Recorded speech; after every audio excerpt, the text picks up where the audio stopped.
नमस्कार बंधु। समझते हैं आज हिंदी में आज हम लोग एक नए विषय को शुरू करेंगे, हिंदी को। और हिंदी में एक्चुअली क्या होता है कि अगर आप हिंदी पढ़ेंगे तो हिंदी में सबसे पहले आपको 50 नंबर जो है व्याकरण होता है। बंधु 50 नंबर व्याकरण पढ़ना पड़ता है, आपको व्याकरण पढ़ना पड़ेगा। और 50 नंबर बंधु आपको बुक से पढ़ना पड़ेगा, जिसमें आएगा आपको कहानी आएगा और कहानी के बाद फिर आपका कविता आएगा। तो कहानी और कविता आएगा, समझ पा रहे हैं। तो ये दो चीज 50 नंबर इसमें और 50 मार्क्स आपको इससे पढ़ना पड़ेगा। बिहार के एग्जाम में, बिहार के मैट्रिक के एग्जाम में 50 नंबर बुक से पूछता और 50 नंबर व्याकरण से पूछता है, समझ पा रहे। तो इसलिए अब हम लोग सबसे पहले व्याकरण का निपटारा भंडारा करेंगे। इसके बाद हम लोग किताब को समझेंगे और किताब में भी सब चीज पढ़ाएंगे। आपको ढेर रखना है, सब चीज पढ़ा कर देंगे, चाहे कहानी रहे चाहे कविता रहे, सारा विषय को हम आपको खत्म करेंगे, ठीक है। तो बंधु हम लोग समझते हैं आज व्याकरण को बड़ा सारा गर्भिक ढंग से समझेंगे और बड़ा बेहतरीन ढंग से समझेंगे और खुशी मिजाज हंसते खेलते पढ़ेंगे। ऐसा नहीं कि पूरा स्ट्रेस लेकर पढ़ना, पूरा टेंशन लेकर नहीं पढ़ना है व्याकरण को। व्याकरण बहुत इंटरेस्टिंग सब्जेक्ट है, बस पढ़ने वाला अच्छा होना चाहिए, समझे कि नहीं। और पढ़ाने वाला भी अच्छा, हम अपना बढ़ाने करेंगे, ठीक है। पढ़ने वाला अच्छा होना चाहिए, व्याकरण को समझना है बेहतरीन। चूंकि देखिए हिंदी जो है, हिंदी से ही आपका इंग्लिश बना है। हम बोल रहे हैं, फिर हो तो आवाज में बोल रहे हैं, सुनिए पहले। हिंदी से ही इंग्लिश बना है और हिंदी का जो है निर्माण संस्कृत से हुआ है, समझ पा रहे हैं मेरी बात को। तो हम संस्कृत भी, इसलिए संस्कृत को मातृभाषा कहते हैं। संस्कृत भी बहुत बेहतरीन सब्जेक्ट है बनो, लेकिन हम लोग पढ़ते नहीं हैं, कुछ समझ में नहीं आता। खाली हम लोग को बचपन में पढ़ा दिया जाता है कि सवती तो वेदनो तो तुम सुयोम तुम दोनों तो अहम में हम, ये सब सिर्फ पढ़ा दिया जाता है, लेकिन हम लोग को रटवा दिया जाता है। कोई भी चीज रट कर कितना दिन तक आप रह पाइएगा। कॉन्सेप्ट से रखिए, कॉन्सेप्ट से कोई भी चीज को घुसाइए दिमाग में, ज्यादा दिन तक याद रहेगा। खैर छोड़िए वो सब बात को, अब हम लोग चलते हैं अपना टॉपिक। चलिए बंधु, ये हमारा भारत है, ये हमारा प्यारा भारत है। हम रफली में बना रहे हैं, दिल पर नहीं लेना है। भारत माँ की तस्वीर तो वैसे सबको, एक बच्चा को भी जानना चाहिए भारत माँ की तस्वीर को। हम उसी देश की वासी है जिस देश में गंगा बहती है। यहाँ धरती माँ गंगा नदी को माँ का दर्जा दिया गया। सोचिए भारत बहुत ही समृद्ध देश है। और आप अगर भारत के बारे में समझिएगा ना, भारत के बारे में अगर पूरा विस्तार से अध्ययन कीजिएगा तब पता चलेगा सच में भारत की मिट्टी सच में सोना है। तब ना कहा मेरे देश की धरती सोना उगले उगले हीरे मोती मेरे देश की धरती। तो ये हमारा प्यारा भारत है। चलिए हम थोड़ा सा इधर समझते हैं। इस भारत के बगल में हमारा नल्ला पाकिस्तान है। पाकिस्तान समझ रहे, पाकिस्तान है। इसके बाद इसके बगल में जो है अफगानिस्तान है। और इसी अफगानिस्तान के बगल में एक देश है जिसका नाम है ईरान। उस देश का नाम क्या है? ईरान है बन्नो। क्या नाम है बन्नो? ईरान। समझ पा रहे? तो हमारा ये प्यारा भारत, इसे कौन नहीं जानता। ये हमारा पाकिस्तान और ये हमारा अफगानिस्तान और ये हमारा ईरान। समझ पा रहे? तो पाकिस्तान, अब देखिए एक नदी है, एक नदी, मैं थोड़ा हम अजीब ढंग से बना दिया, ठीक है। एक नदी, इस जगह पर एक देश है जिसका नाम है तिब्बत। तिब्बत पर फिलहाल चाइना का कब्जा है। चाइना एक देश है जिसका नाम है तिब्बत। हम चर्चा नहीं करेंगे, सिर्फ ये बात याद रखिएगा कि एक देश है तिब्बत। तिब्बत में एक झील है जिसका नाम है मानसरोवर झील। इस मानसरोवर झील से एक नदी निकलती है जिसका नाम है सिंधु नदी। ये नदी इधर से निकलती है, रेड पेन कहाँ है? ये नदी मानसरोवर झील से निकलते हुए ये हमारा जम्मू कश्मीर से होते हुए, पाकिस्तान होते हुए, और ये आकर इधर गिर जाती है अरब सागर में। यहां देखिएगा अरब सागर। अगर आप मैप पर देख पा रहे होंगे तो देखिए ये हमारा भारत है बन्नो, ये भारत है। भारत के बगल में पाकिस्तान, पाकिस्तान के बगल में अफगानिस्तान, अफगानिस्तान के बगल में ये है हमारा ईरान। समझ पा रहे? और ये जो सिंधु नदी जो है, ये देखिए यहाँ तिब्बत लिखा हुआ, देख रहे तिब्बत, यहाँ तिब्बत लिखा हुआ, और इसी तिब्बत से एक नदी बहती थी जिसका नाम है, मतलब एक झील से एक नदी बहती थी जिसका नाम था मानसरोवर झील, और उस नदी का नाम है सिंधु नदी। सिंधु नदी आपका जम्मू कश्मीर से होते हुए, पाकिस्तान से होते हुए, पंजाब से होते हुए आपका अरब सागर में गिर जाती है। पहले क्या होता था कि पहले ये जो नदी है, अब हम ये बात समझे कि नहीं, आप मैप में भी एक बार देख लिए। अब चलिए हम मैप को हटा देते हैं, ठीक है, मैप को हमने हटा दिया। अब देखिए इस नदी, ये सिंधु नदी है। अब देखिए हम थोड़ा सा एकदम हिंदी के बारे में चर्चा कर रहे हैं। सिंधु नदी एग्जैक्टली में, ये जो सिंधु नदी जो था, ये सिंधु नदी पहले ईरान के आसपास में बहता था। अब देखिए ना, अगर आप ईरान और पाकिस्तान के बीच की दूरी, तो ईरान और पाकिस्तान का सीमा सटा हुआ है, तो ये नदी भी जो है सिंधु नदी ईरान के आसपास में बहती थी। अभी क्या हुआ कि इस पर डैम बनाकर, बांध बनाकर इसके पानी को मोड़ दिया है। समझ पा रहे हैं? आई मेरी बात समझ में? तो ये सिंधु नदी ईरान के आसपास, यानी कि पाकिस्तान और ईरान के आसपास में बहती थी। उस समय पाकिस्तान क्या भारत का ही हिस्सा था, अफगानिस्तान भी भारत का ही हिस्सा था। समझ पा रहे हैं मेरी बात को? सिंधु नदी, अब देखिए इधर थोड़ा सा समझिए, ईरान के लोगों को पारसी कहा जाता है। पारसी या नहीं तो फारसी, ईरान का, यहां रहने वाले को पारसी, ईरान का नाम था पारस या फारस या नहीं तो पारसिया,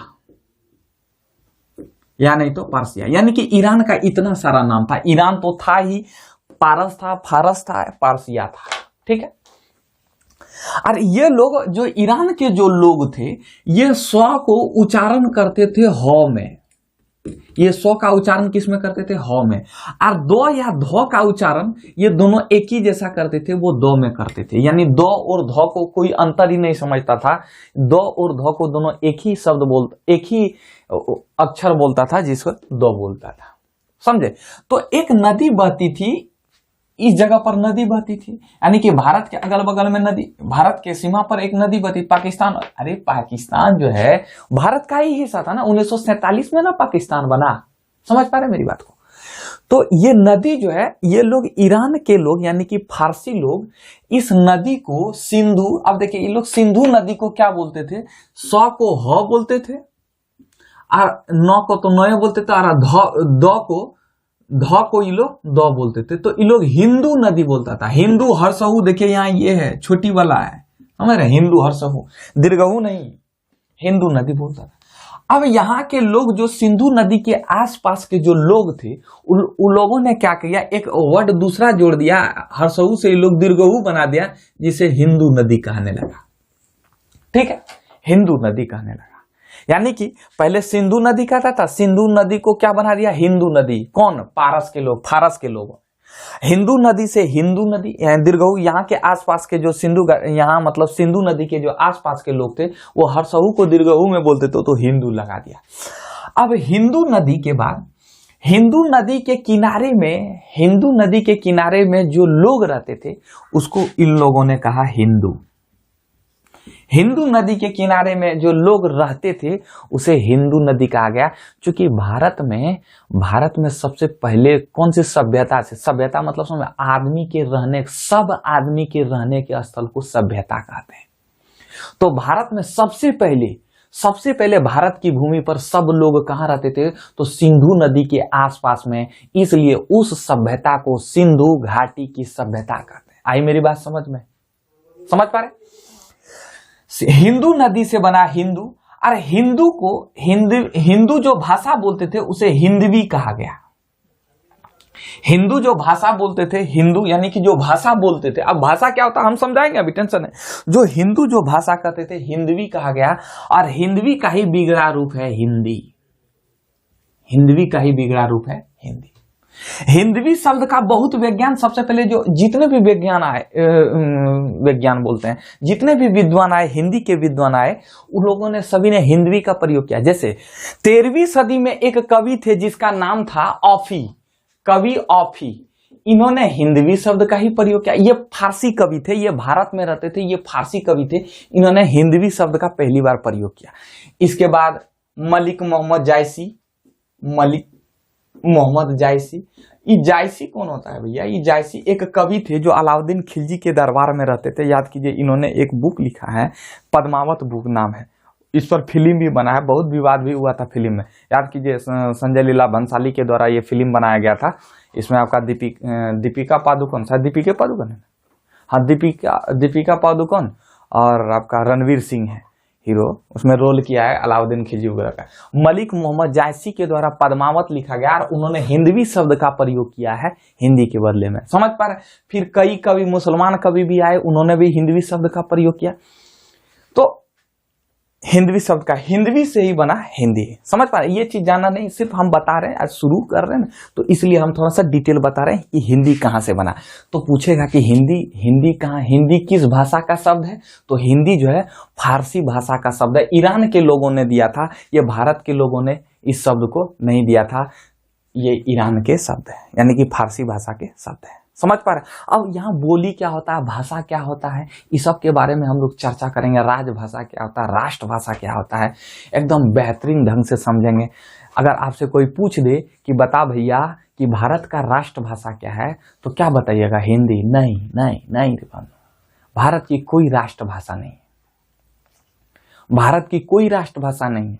भारत की जो हिंदी है ना, जो हिंदी है भारत की राष्ट्रभाषा नहीं है, राजभाषा है। हम लोग इसको भी समझेंगे कि राष्ट्रभाषा क्या होता है, राजभाषा क्या होता है, बोली किसे कहते हैं, भाषा किसे कहते हैं, उपभाषा क्या होता है, इस सब के बारे में एकदम विस्तार से समझेंगे और एकदम सारगर्भित तरीका से समझेंगे। जो भी चीज पढ़ेंगे ना, ऑथेंटिक से पढ़ेंगे, मतलब ऐसे नहीं कि हम प्रामाणिक तौर पर पढ़ना है। हिंदी को पढ़ना है एकदम प्रामाणिक तौर पर। हम प्रामाणिक तौर पर कांता प्रसाद को और एनसीईआरटी को फॉलो करेंगे, समझ पा रहे हैं?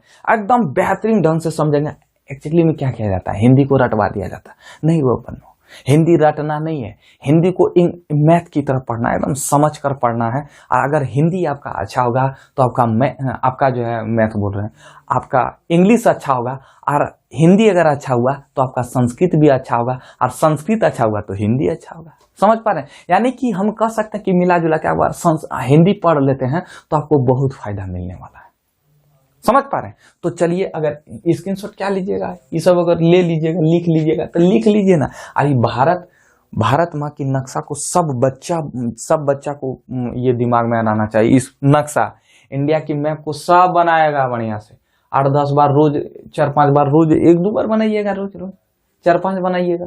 जब बन जाएगा, धीरे धीरे बनने लगेगा, तब जो है छोड़ देना है। 26 जनवरी और 15 अगस्त में ऐसे नक्शा बना देता है, तो किसी का पेट में बोरवे नियर ऐसे ही देता है, दक्षिण भारत को बोरा नियर वो उठा देता है। समझ? बढ़िया बनाना है नक्शा को, हम बताएंगे, नक्शा को बनाने का तरीका भी बताएंगे। सोशल साइंस जब हिस्ट्री की जब क्लास शुरू करेंगे तो हम नक्शा भी बताएंगे, समझ पा रहे? कुछ स्क्रीनशॉट वो लिखने का चीज है तो लिख लीजिए, हम हट जाते हैं। लोग समझते हैं भाषा किसे कहते हैं, ठीक है? भाषा एकदम बेहतरीन ढंग से समझेंगे, एकदम बारीकी ढंग से समझेंगे छोटी छोटी चीज को। भाषा शब्द जो है संस्कृत के, हम इधर से लिखते हैं, भाषा शब्द जो है संस्कृत के भाषा शब्द से हुई है, संस्कृत के भाषा शब्द से हुई है। अब देखिए, हिंदी में जितना भी शब्द है ना, वो संस्कृत से ही बना होता है, तो भाषा शब्द की उत्पत्ति संस्कृत के भाषा शब्द से हुई है। आई मेरी बात समझ में? और भाष शब्द का मतलब जो होता है, यानी कि भाष शब्द का जो मतलब होता है, उसका मतलब होता है प्रकट करना। उसका मतलब क्या होता? प्रकट करना। तो पूछेगा क्या प्रकट करना? तो मनुष्य द्वारा अपने विचार या भाव को प्रकट करना, उसी को क्या बोलते हैं? भाषा कहते हैं। मनुष्य द्वारा अपने भाव, अब भाव क्या होता है? भाव जो है ना, जैसे बुढ़ापा, ईमानदारी, प्यार, मोहब्बत, ये सब भावात्मक चीज है, भाव है। हम इसको कैसे प्रकट कर सकते हैं? ऐसा थोड़ी कि हम पॉकेट में रखें कि हम 5 किलो ईमानदार हैं, हम 4 किलो तुमसे प्यार करते हैं। कोई लड़का लड़की अगर प्यार करता तो ऐसा थोड़ी कहता है कि हम आपको 5 किलो प्यार करते हैं, 6 किलो प्यार करते हैं, ऐसा बोला है कि पॉकेट में रखने की चीज है क्या? तो भावात्मक चीज, यानी कि भाव, अपने भाव को हम बोल रहे हैं आपसे, तो हम क्या कर रहे हैं? अपने भाव को प्रकट कर रहे हैं। हम अगर बोल रहे हैं तो अपने भाव को प्रकट कर। मान लीजिए हमको हंसने का मन है, कोई भी चीज कॉमेडी वाला बात बोले, जैसे कोई हंसने वाला बात बोले, तो हम हंसने वाला जो बात बोले वो भी क्या है? हमारा भाव है। समझ रहे? तो हम भाव को किस तरह प्रकट कर रहे हैं? बोलकर। तो माध्यम क्या है? भाषा को प्रकट करने का 3 माध्यम है।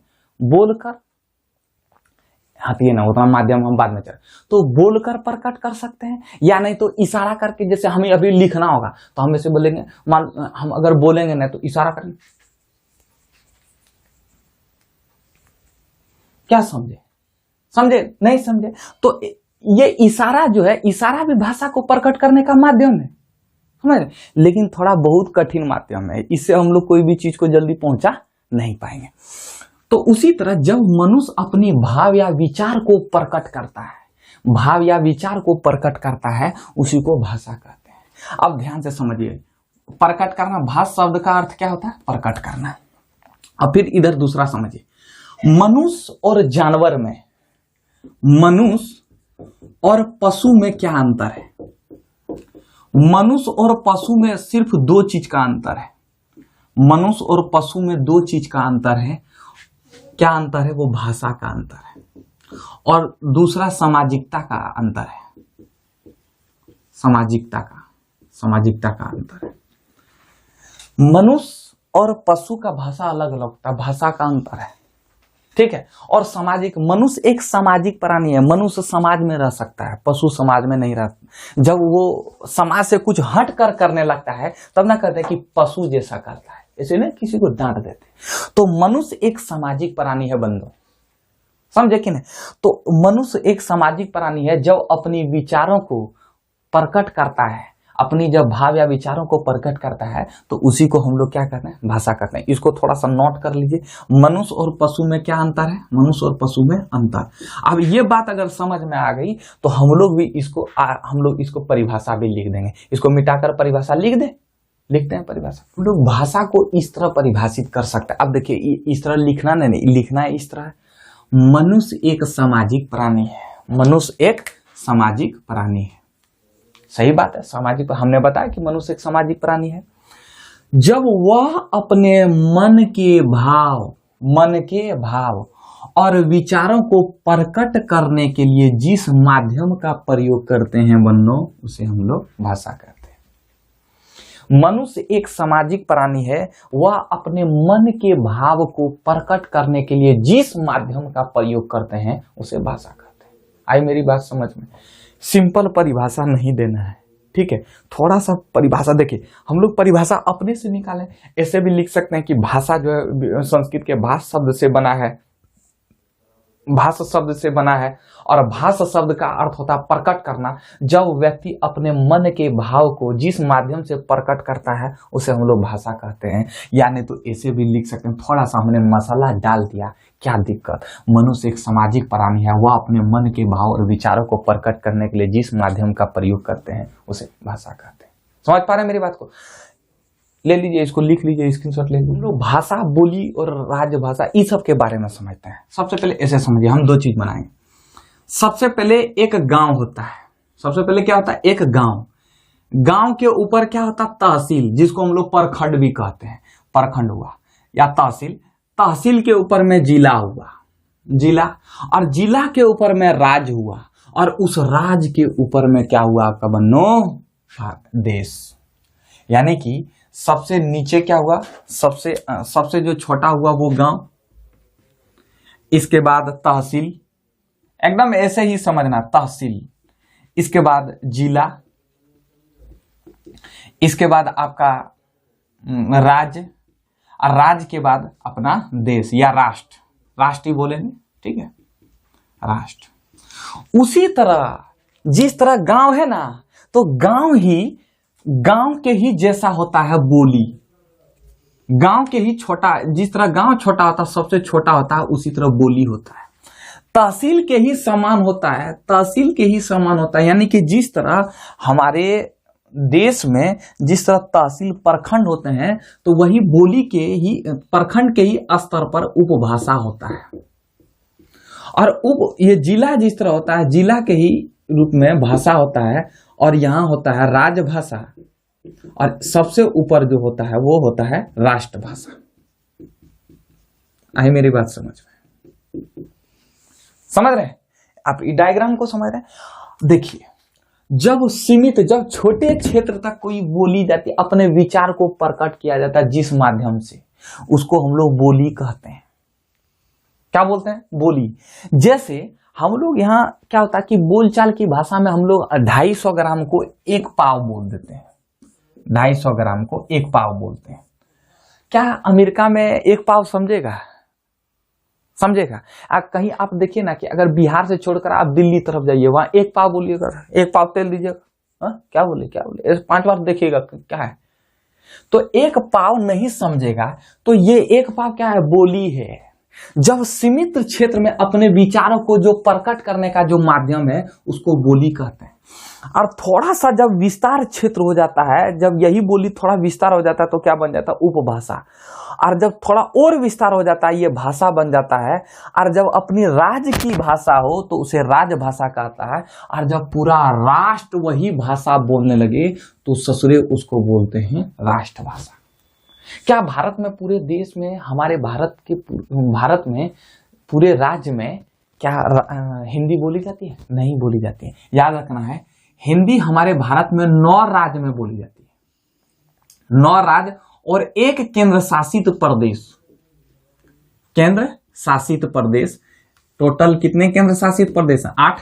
तो 9 राज्य। हमारे भारत में कितने राज्य हैं? 28 राज्य और 8 केंद्र शासित प्रदेश। तो 9 राज्य और 1 केंद्र शासित प्रदेश दिल्ली। केंद्र शासित प्रदेश किसमें? दिल्ली। और 9 राज्य कौन कौन सा है? आपका उत्तराखंड हो गया, उत्तर प्रदेश, बिहार हो गया। इस सब में क्या नाम जानना है? पंजाब हो गया, हरियाणा हो गया, ये सब 9 राज्य में, छत्तीसगढ़ हो गया, 9 राज्य में आपको हिंदी बोली जाती है।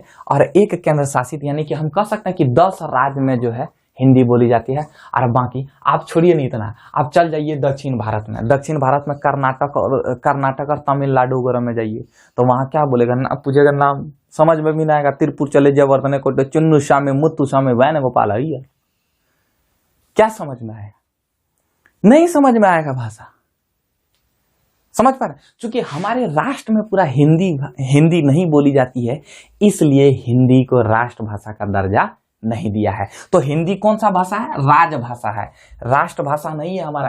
राष्ट्रभाषा किसे कहते हैं? तो राष्ट्रभाषा जब पूरा देश जब उस भाषा को बोलता है तो उसे राष्ट्रभाषा कहते हैं। क्या हमारे देश में पूरा हिंदी बोला जाता है? नहीं बोला जाता है। तो इसलिए हिंदी हमारे देश की राष्ट्रभाषा नहीं है।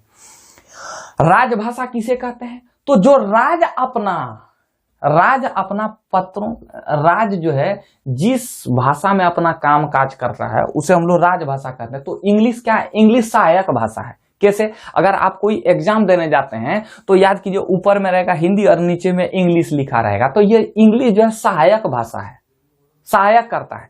अब जैसे देखिए, क्यों सहायक भाषा है? अगर अब डोनाल्ड ट्रंप आएगा, मान लीजिए यहाँ 4 किलो तेल लेने के लिए, 4 किलो तेल लेने के लिए, तो डोनाल्ड ट्रंप को क्या बोलेगा? 4 किलो तेल। डोनाल्ड ट्रंप बोलेगा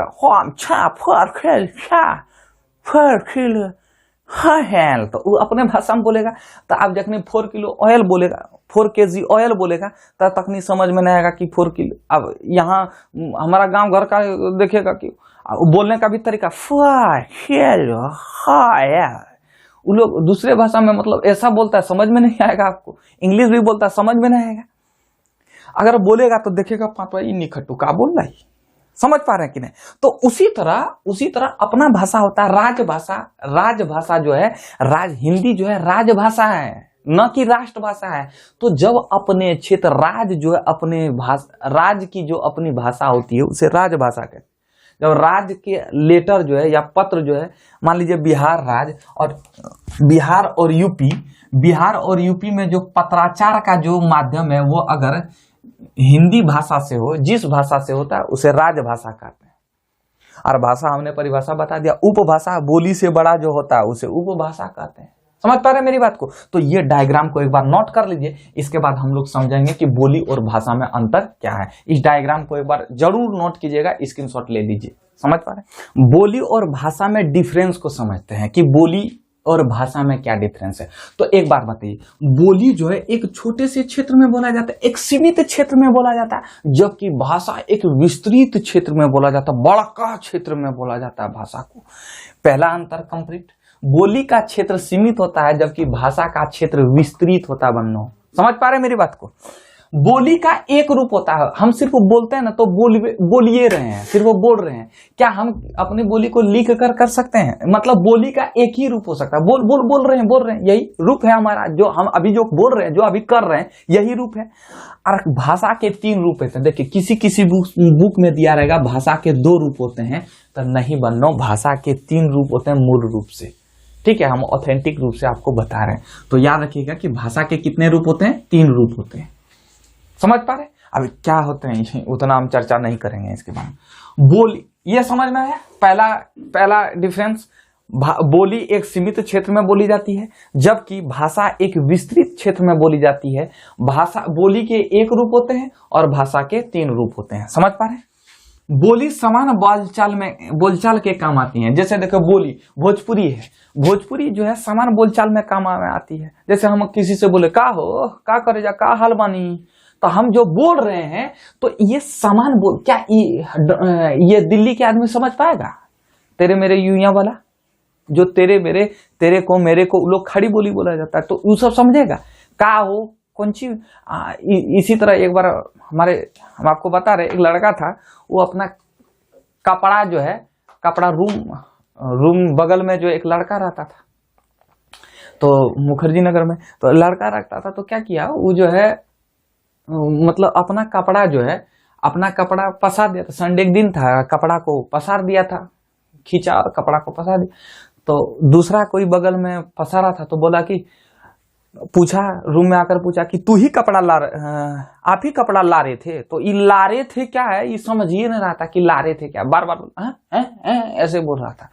तो लारना मतलब पसारना, आप ही कपड़ा पसारे थे, उसको ऐसा बोलना था। वो समझ ही नहीं रहा था कि ला रहे थे मतलब क्या हुआ था। तो बोली क्या है, यानी कि बोली जो है समान बोलचाल में काम में आती है, जबकि भाषा जो है बोलचाल के साथ प्रमाणिक लेखन में काम आती है। हम बोल रहे तो कुछ भी बोल सकते हैं, लेकिन हम जिस तरह बोलेंगे उस तरह लिख नहीं सकते हैं। लिखने के लिए आपको देखते हैं, अगर हम जैसे अभी बोल रहे हैं कि मछली जल की रानी है, मछलियां जो है ना जल की रानी है, तो हम क्या ऐसा लिख सकते हैं? बोली को लिख सकते हैं? नहीं लिख सकते हैं। जबकि भाषा को बोलचाल के साथ प्रमाणिक लेखन के काम में आते हैं। समझ पा रहे हैं मेरी बात को? मतलब भाषा बोलचाल के साथ प्रमाणिक लेखन के भी काम आते हैं। फिर बोली बोलने के लिए कोई नियम लागू नहीं होता। कुछ बोल रहे हड़ा गड़ा के, कोई तलिंग पुलिंग नहीं, आई तू गई, हम गेली हो, तू आईली हो, तो इसमें कोई बोली बोलने में कोई नियम कानून नहीं लगता है। जबकि भाषा की शुद्धता और अशुद्धता का ध्यान रखना होता है कि भाषा कहाँ शुद्ध बोले कहाँ अशुद्ध बोले, उसका ध्यान रखना होता है। जैसे हवा बह रही है, तो कोई अगर बोल रहा है, लिखेंगे हवा बह रही है, अगर बोल देगा तो कुछ भी बोल देगा कि हवा बहे है। समझ पा रहे हैं? तो बोली और भाषा में डिफरेंस समझे। तो ये था आपका बोली और भाषा में अंतर। स्क्रीनशॉट इसका ले लीजिए। अब भारत की राष्ट्रभाषा क्या है? तो भारत की राष्ट्रभाषा क्या, हमने बताया कि भारत राष्ट्रभाषा उसे कहते हैं संपूर्ण देश की राष्ट्रभाषा को राष्ट्रभाषा। तो भारत की कोई राष्ट्रभाषा नहीं। हमने बताया था कि हिंदी केवल 9 राज्य में ही बोली जाती है और राज्य में नहीं बोली जाती है हिंदी। ठीक है, भारत की कोई राष्ट्रभाषा नहीं है। भारत की राजभाषा क्या है बन्नो? हिंदी है। समझ पा रहे? और जानते हैं भारत में सबसे ज्यादा बोली जाने वाली बोली क्या है? बोली मतलब एक विस्तृत क्षेत्र में बोली जाती है, एक छोटे से क्षेत्र में। तो जानते हैं क्या है? भोजपुरी। और सबसे ज्यादा भोजपुरी, भारत में भी सबसे ज्यादा भोजपुरी बोलने वाला कौन सा राज्य है? तो उत्तर प्रदेश। उत्तर प्रदेश है, समझ रहे हैं? उत्तर प्रदेश। और हिंदी दिवस कब मनाया जाता है? तो 14 सितंबर को। 14 सितंबर को हिंदी दिवस मनाया जाता है, क्योंकि 14 सितंबर 1949 को पहली बार हिंदी को राजभाषा का दर्जा दिया गया। इसलिए 14 सितंबर को हिंदी दिवस भी मनाया जाता है। अगर पूछ दे आपसे कि 14 सितंबर हिंदी दिवस कब मनाया जाता है, तो जवाब देना है 14 सितंबर को। याद रहेगा मेरी बात को। और देखिए भाषा कितने हैं हमारे भारत में? टोटल 22 भाषा है। कौन कौन सा? तो हम बोल देते हैं, एक बार सुन लीजिएगा, संतुष्ट कर लीजिएगा, याद नहीं करना है। बोडो, डोगरी, कश्मीरी, सिंधी, पंजाबी, हिंदी, संथाली, मैथिली, नेपाली, असमिया, मणिपुरी, कोंकणी, उड़िया, तमिल, तेलुगु, मलयालम, कन्नड़, गुजराती, मराठी, उर्दू, संस्कृत। 22 भाषा हो गया। देख लिए टोटल मिला के 22 भाषा है भारत में। समझ पा रहे हैं। और कोई भारत की राष्ट्रभाषा नहीं है। तो ये था आपका छोटा छोटा प्रश्न था, यानी कि भारत में कुल भाषा कितना है? भारत में कुल भाषा कितना है भैया? भारत में कुल भाषा है साहब 12 नहीं 22। कौन सा? हमने अभी जो बताया वही है भारत की भाषा, 22 भाषा। तो ये था आपका हिंदी। आज फर्स्ट क्लास था इसलिए हमने थोड़ा सा समझाने का प्रयास किया। अब जो है एकदम कंटिन्यू करेंगे। समझ पा रहे हैं? सब चीज कंटिन्यू जा रहा है। आप अगर इधर देख रहे हैं इकोनॉमिक्स वगैरह वीडियो जो भी है सब कंटिन्यू जा रहा है। तो मिलते हैं आज बस इतना ही। मिलते हैं नेक्स्ट वीडियो में एक नई उम्मीद के साथ। खुश रहिए, मस्त रहिए। धन्यवाद।